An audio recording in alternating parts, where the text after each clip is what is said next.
अस्सलाम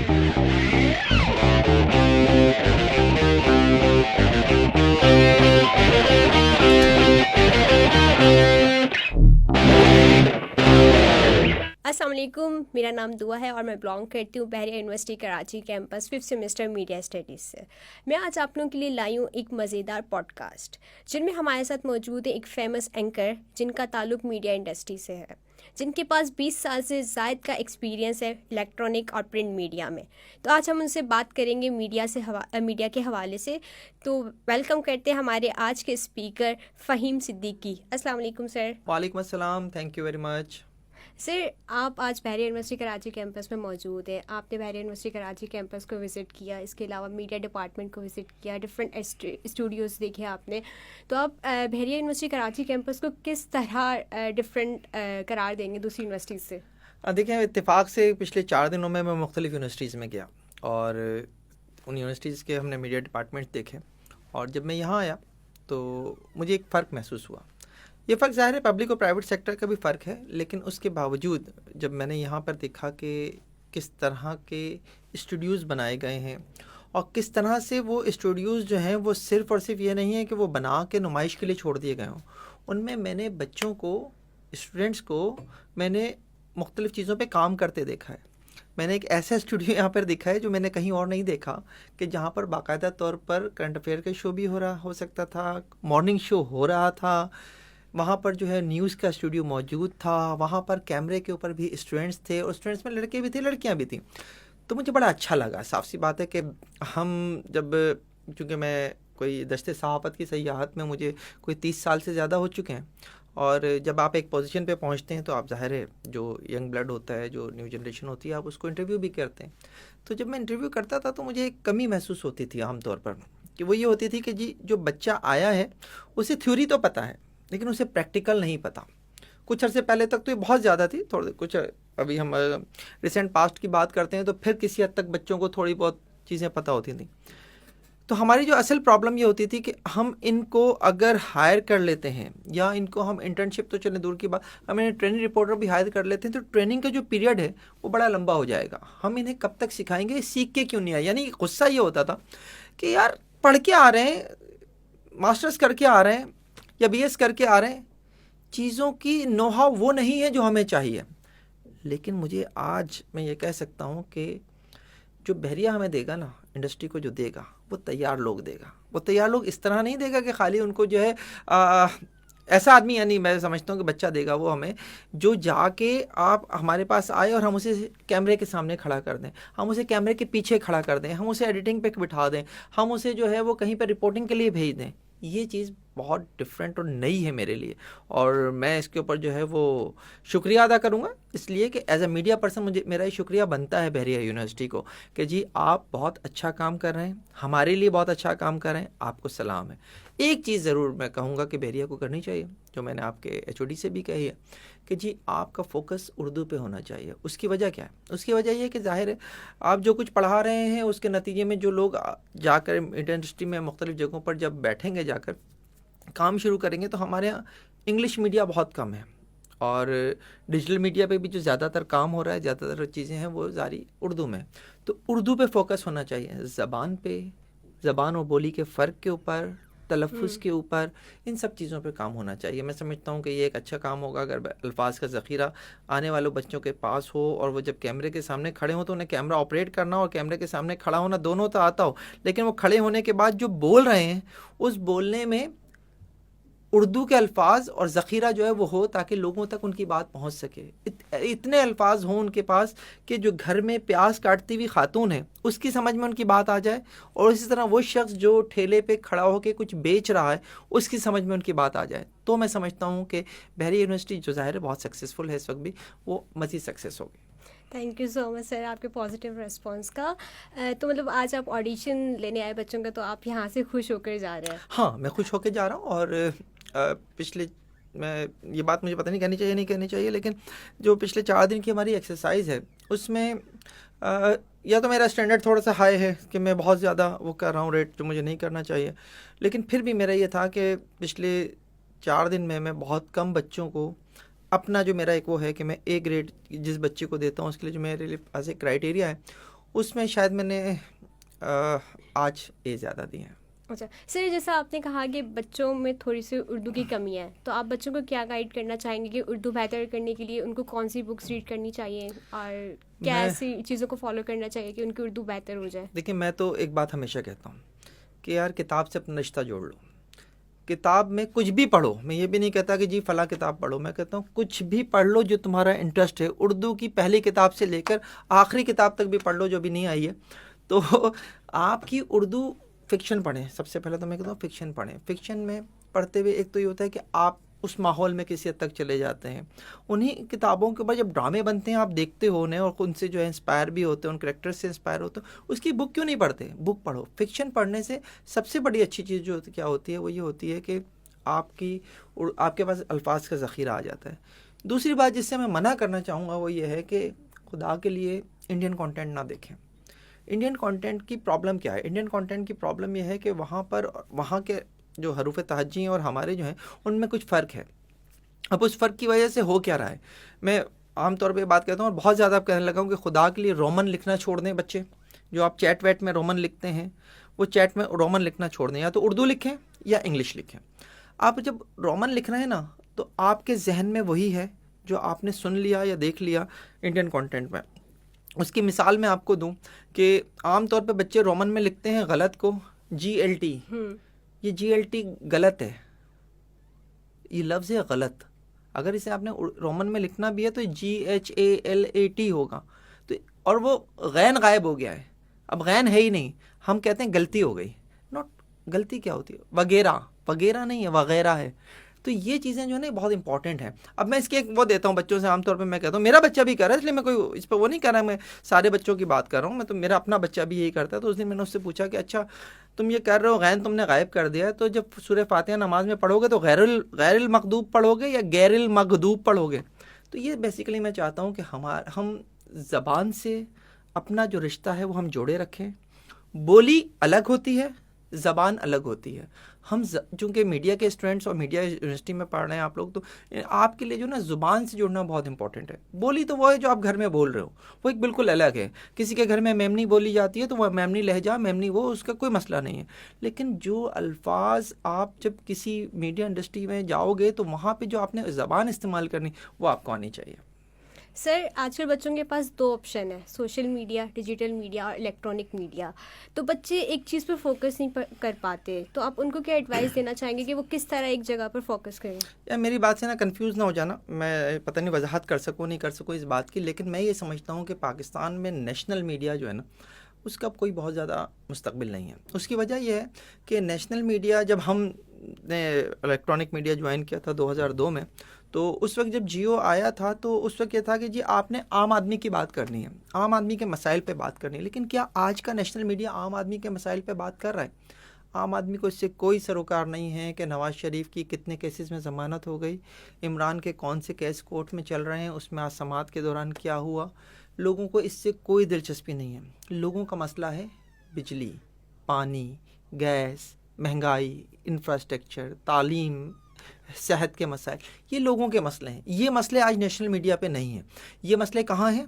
या तो ये मसले हैं आपके लोकल मीडिया पे। जो लोकल मीडिया से मुराद मेरी है कि आज आप देख लें कि पाकिस्तान में कई लोकल चैनल्स काम कर रहे हैं। मैं इस वक्त चूँकि सिटी 24 से वाबस्ता हूँ, तो सिटी 24 के अपने लोकल चैनल्स बहुत हैं और वो कामयाब हैं। 42 है, 41 है, सिटी 21 है, रोही है, इस तरह से कराची में मेट्रो है, या पंजाब में जो है वो मुख्तलिफ और दूसरे चैनल्स चल रहे हैं। ये ज़्यादा देखे जा रहे हैं। क्यों? क्योंकि ये आपके घर के मसले के ऊपर बात करते हैं। ये बताता है कि आपके घर में पानी नहीं आ रहा है, ये बताता है कि आपके मोहल्ले की सड़क टूटी हुई है, ये बताता है कि आपकी PMT जो है वो कब से ख़राब है और उस पर बिजली नहीं है आपके घर में। ये मसाइल हैं लोगों के जो हाईलाइट कर रहा है या तो लोकल मीडिया, अब हम आ जाते हैं आपके उस सवाल के दूसरे हिस्से के ऊपर, या डिजिटल मीडिया। तो डिजिटल मीडिया इसलिए इस वक्त जो है वो आगे जा रहा है कि लोगों के मसाइल जो हैं वो उस पर एड्रेस हो रहे हैं। आप देखिए मुख्तलिफ इलाकों की, सिर्फ मैं अगर कराची की बात करूँ तो मुख्तलिफ इलाकों के आपको फेसबुक पे और मुख्तलिफ इंस्टाग्राम पे इस पर पेजेस और ग्रुप्स बने हुए मिलेंगे। वो क्या हो रहा है वहाँ पे बेसिकली उन इलाकों के मसाइल के ऊपर बात हो रही है। कराची जितना बड़ा शहर है, 12,000 किलोमीटर पर फैला हुआ शहर है, इतने बड़े तो मुल्क होते हैं ना। अब इस मुल्क के जो ये मुल्क है कराची, इस मुल्क के जो मुख्तलिफ शहर हैं, गुलिस्तान जौहर इसका एक शहर है, नॉर्थ कराची इसका एक शहर है, बहरिया टाउन इसका एक शहर है, नॉर्थ नाज़िमाबाद इसका एक शहर है। इन शहरों के जो इशूज़ हैं अगर वो हल नहीं होंगे तो इस शहरों में रहने वाले जो है वो नेशनल मीडिया की तरफ क्यों जाएंगे? वो कहेंगे यार मेरा शहर, मेरा मुल्क कराची, इसकी बात क्यों नहीं हो रही? इसको कोई खुदा ना खास्ता कोई दूसरी तरफ न ले जाएगा, मैं कराची को मुल्क क्या हूँ भाई, मैंने सिर्फ समझाने के लिए बात की है जी। सर आपका माशाल्लाह से 20 साल से ज़्यादा एक्सपीरियंस है मीडिया फील्ड में, तो मैं आपके सामने कुछ एंकर्स के नाम दूंगी, आपको उनमें से उनको 10 में से नंबर्स देने होंगे। चलो, लेकिन 20 साल इलेक्ट्रॉनिक मीडिया, ठीक जी, है जी। 10 साल प्रिंट मीडिया भी है। जी जी। शाहजेब खानज़ादा। 10 में से आपने नंबर देने जी। तो नंबर से मुराद ये है कि मैं पहला नंबर दूंगा तो वो रेटिंग ऊपर होगी, या मैं 10 नंबर दूंगा तो रेटिंग ऊपर होगी? फर्स्ट सबसे कम होगा। फर्स्ट सबसे कम होगा, अच्छा। तो मैं समझता हूँ कि उसे हम 6-7 दे सकते हैं। 3 नंबर क्यों काटे? 3 नंबर मैंने इसलिए काटे कि वहाँ पे भी बात जो है ना वो आम आदमी के मसले पे नहीं हो रही है। हाँ, शाहजेब अगर प्रोग्राम करे और वो बिठाए, मिसाल के तौर पे इसहाक डार को बिठाए, सियासतदान को ही बिठाए और उससे कहे कि जी आपकी पीडीएम के 16 माह में आप आवाम के मसले हल नहीं कर सके, महंगाई कम नहीं कर सके, और उसके ऊपर वो शाहजेब से उससे बात करे, इसहाक डार से, तो मैं ज़्यादा खुश होऊंगा, उसे 3 नंबर भी दे दूंगा। लेकिन अगर शाहजेब बिठाकर इसहाक डार को उससे ये कहे कि आपके समधी की गवर्नमेंट दोबारा आने वाली है और उसके लिए आप क्या कर रहे हैं, तो मुझे 6 भी ज़्यादा दे रहा हूँ। Sir good point, nice. Waseem Badami. वही मसला है, आम आदमी के मसले पे बात नहीं हो रही। अच्छा, वसीम अच्छा है, अच्छा दोस्त है हमारा, शाहजेब भी अच्छा दोस्त है, ज़्यादा काम किया है। सर सबके एक ही मसले, सबका एक ही मसला है। अच्छा, मसला इन बेचारों का नहीं है, मसला है उन मीडिया हाउसेस की पॉलिसीज़ का, जिनके ऊपर वो बेचारे काम करने पे मजबूर हैं।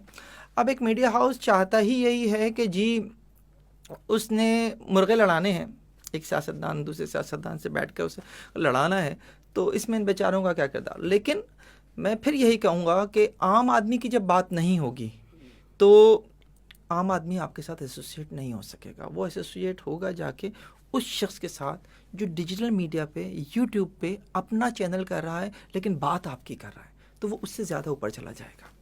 सर नंबर दे दें वसीम बदामी को। वसीम बदामी कोई 5-6 दे सकते हैं, 5-6 दे सकते हैं। काशिफ अब्बासी। वही बात, इसको तो मैं शायद 5 दे दूंगा, बस हमारा दोस्त है। क्यों?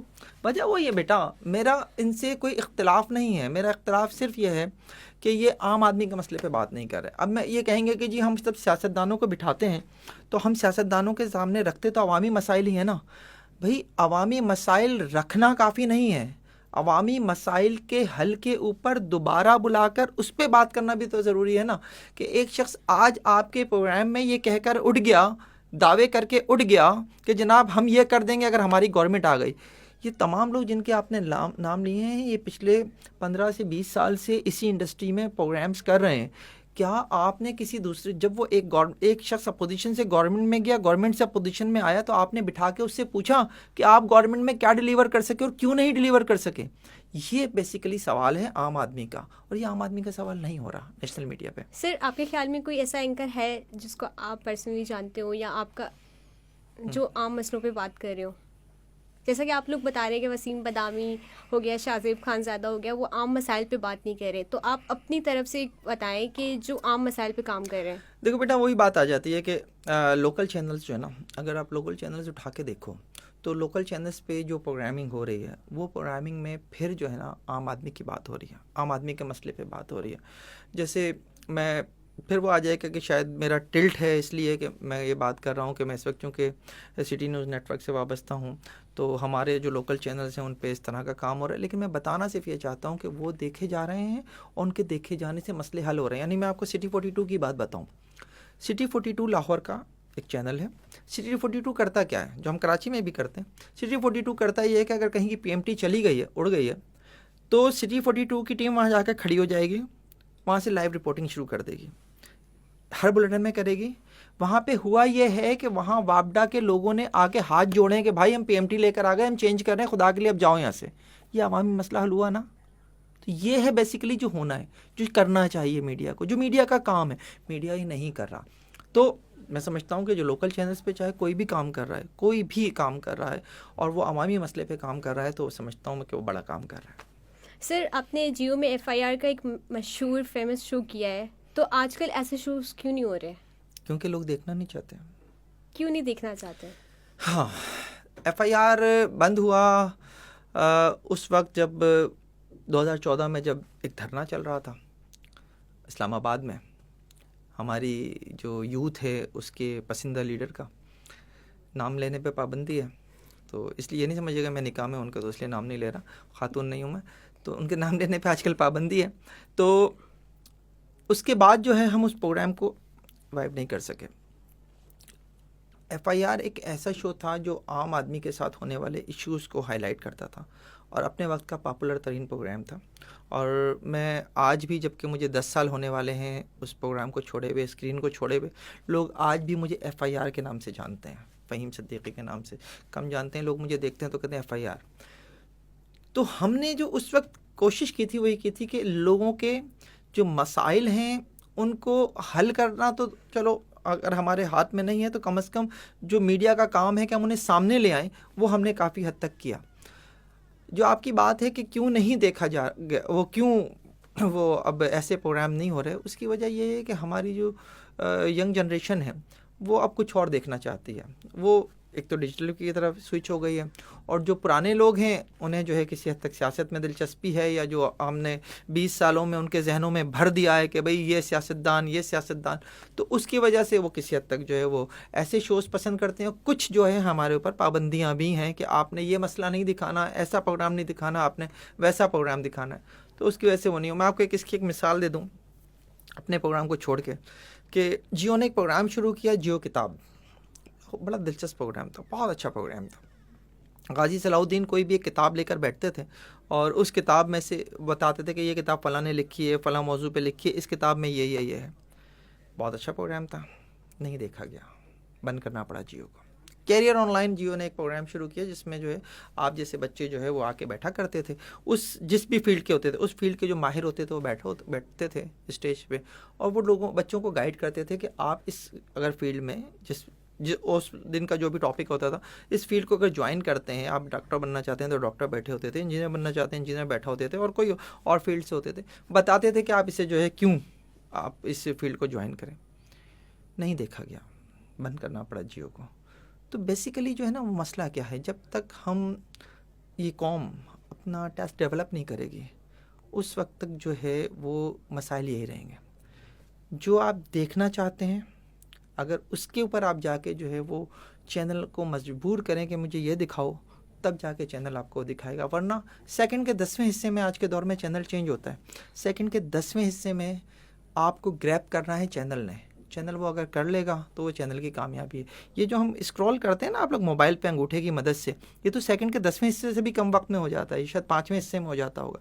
तो इस 5वें हिस्से में अगर आप किसी चैनल की वेबसाइट के ऊपर हैं या उसके पेज के ऊपर हैं, तो इस 5वें हिस्से में उसने आपको रोकना है, तो वो देने की कोशिश करता है जो आप चाह रहे हो, तो अपना टेस्ट डेवलप करना पड़ेगा।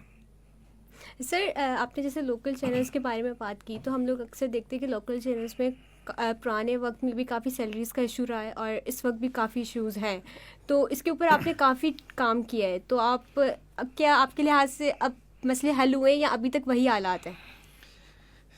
अच्छा, तुम्हारी तैयारी अच्छी है, जिसने भी कराई है वो अच्छी है।